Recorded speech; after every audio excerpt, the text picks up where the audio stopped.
menjadi isu krusial di Indonesia, terlebih sampah plastik. Hampir setiap penjuru lingkungan, keberadaan sampah plastik tidak bisa dihindari.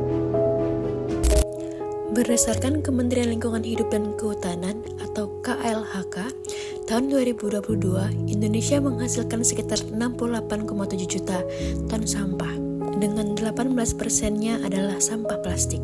Regulasi tentang sampah mencakup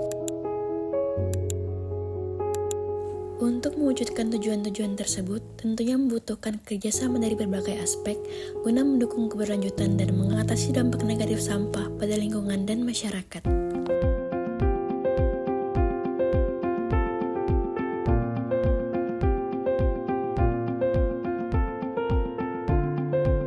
Abang sendiri kenapa sih Bang kepikiran untuk membuat ini, apalagi kan masih dalam 1 tahun terakhir kan, masih terbilang baru lah istilahnya. Jadi kenapa baru kepikiran tahun ini gitu? Kenapa tidak 2 tahun yang lalu atau 3 tahun yang lalu? Nah, saya melihat semakin banyaknya sampah plastik yang ada.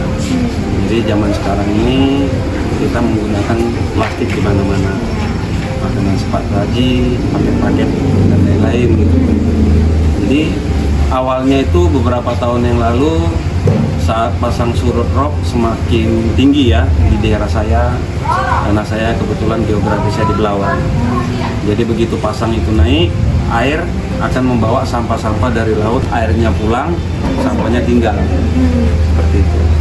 Jadi melihat saya coba meleburkan sampah plastik ini dan saya cetak kembali dan berhasil gitu.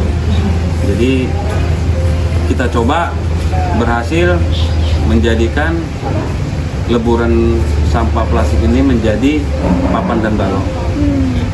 Nah tadi kan udah menjelaskan ya Bang, kalau misalnya bahan bakunya itu 100% dari plastik. Nah kenapa hanya kepikiran dari plastik saja Bang? Kenapa tidak ada campuran bahan yang lain atau mungkin ada tujuan lain dari pembuatan ini? Kalau tujuan lain sih kita masih fokus untuk kebersihan lingkungan. Saya menciptakan papan dan balok dari sampah plastik karena papan dan balok itu menurut saya bisa menggantikan produk-produk perambahan hutan seperti furniture.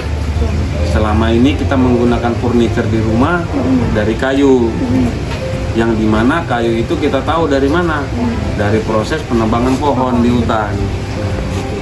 Jadi kita mencoba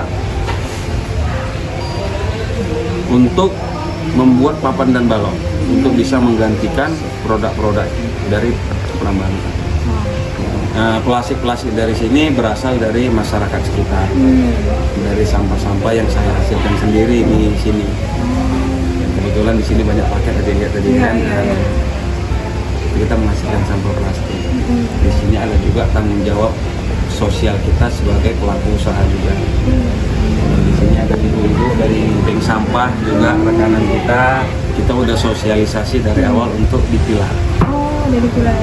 Kita juga lagi jalankan proses edukasi pilah-pilih sampah sejak dini di sekolah-sekolah yang ada di Belawan, Kecamatan Medan Belawan.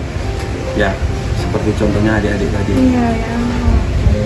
Kemudian Bang, kalau misalnya kan sebelum dirumuskan tadi yang proses awal itu kan Bang, kalau misalnya masih ada sisa-sisa, misalnya sisa makanan dari plastik yang segala macam, apakah ada dilakukan proses pembersihan dulu dari plastik? Kita awalnya memang kita udah edukasi dari pilah terlebih dahulu. Tapi pada saat kita mau masak, ada kelihatan yang kotor, itu kita bersihkan di situ. Tapi memang berarti ada petugasnya ya Bang? Ada. Kira-kira berapa orang Bang dalam proses kami ini? di sini ada 6-8 orang. Kemudian kan Bang, misalnya udah dibuat nih Bang papan-papan dan juga balok-balok. Nah gimana respon dari masyarakat sendiri sih Bang? Misalnya kan ini yang masih kami lihat kan hanya sekitar sini. Nah kira-kira di luar dari sini juga ada yang membeli atau apa gitu Bang? Atau hanya menambah nilai jual yang di sini saja? Oke. Kalau untuk masyarakat sekitar sangat mendukung. Karena kegiatan kita ini murni UMKM yang mempekerjakan masyarakat lokal. Jadi kegiatan kita ini memang menjadi seksi di Belawan ini pada saat ini. Kita dapat dukungan dari Bapak Wali Kota kita, Bapak Bobi Afif Nasution. Terima kasih Bapak telah mendukung kami selama ini. Jadi kita didukung pemerintahan kota dan produk-produk kita juga udah ada di Taman Cadika ya. Kalau ada main-main di Taman Cadika, boleh dilihat di situ. Jadi produk yang ada di Taman Cadika itu adalah produk tiang lampu yang dari sampah dan menggunakan lampu solar panel. Benar-benar ramah lingkungan. Ini contoh tiangnya yang ada di Cadika. Kita lebih fokus di sini untuk edukasi. Kalau untuk bisnisnya, ya mungkin ke depannya. Itu doanya ya. Amin, amin. Nah, kita untuk riset-riset, edukasi, menciptakan produk-produk yang unggul juga. Jadi kita punya di sini ada 4 UMKM binaan kita, 4 mitra UMKM.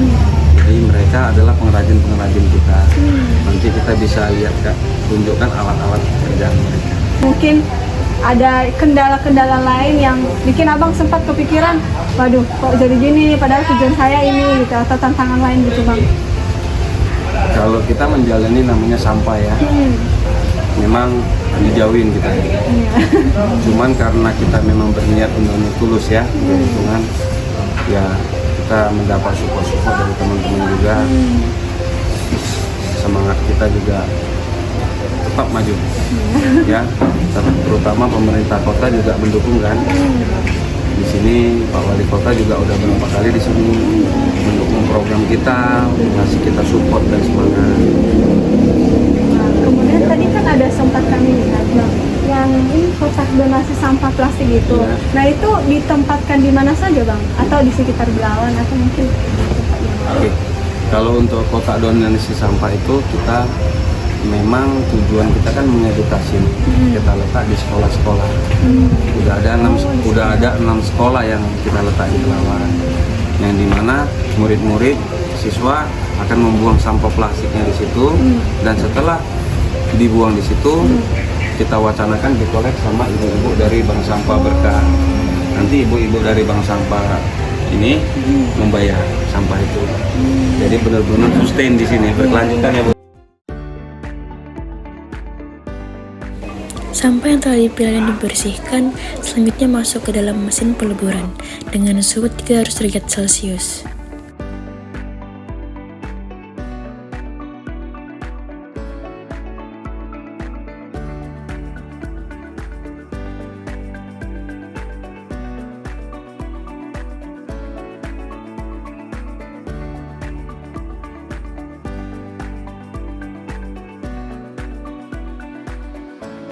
Dari sini akan dipasang cetakan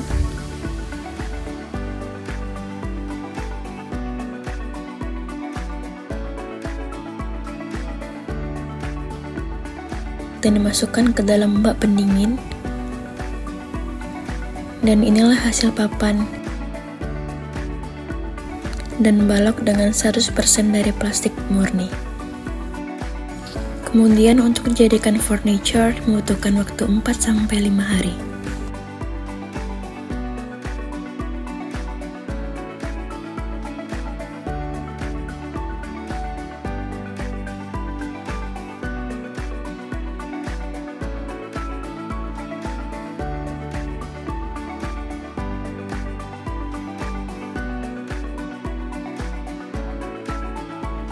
Tapi kok bisa ya bang nempel gini ya? Nah iya itu.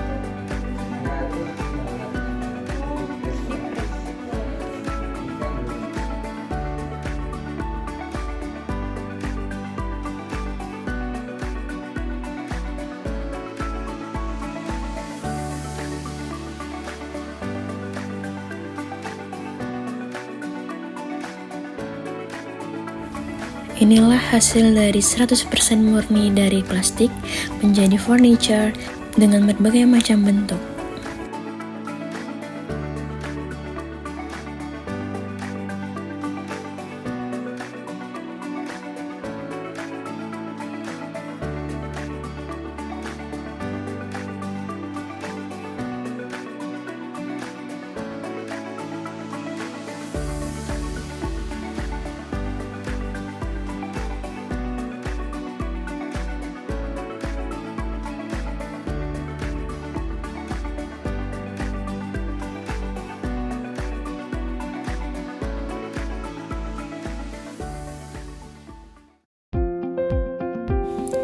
kaitan pengelolaan sampah plastik dengan SDGs, yaitu SDG 1 tanpa kemiskinan, SDGs ketiga yaitu kesehatan dan kesejahteraan, SDGs ke-6 air bersih dan sanitasi layak, SDGs 11 kota dan permukiman berkelanjutan, SDGs 12 konsumsi dan produksi yang bertanggung jawab, SDGs 13 penanganan perubahan iklim, dan yang terakhir SDGs 14 ekosistem laut. PKI musuh. Yes, yes, yes. Eco-friendly mode. Mengubah sampah menjadi karya. Bank sampah berkah. Bahagia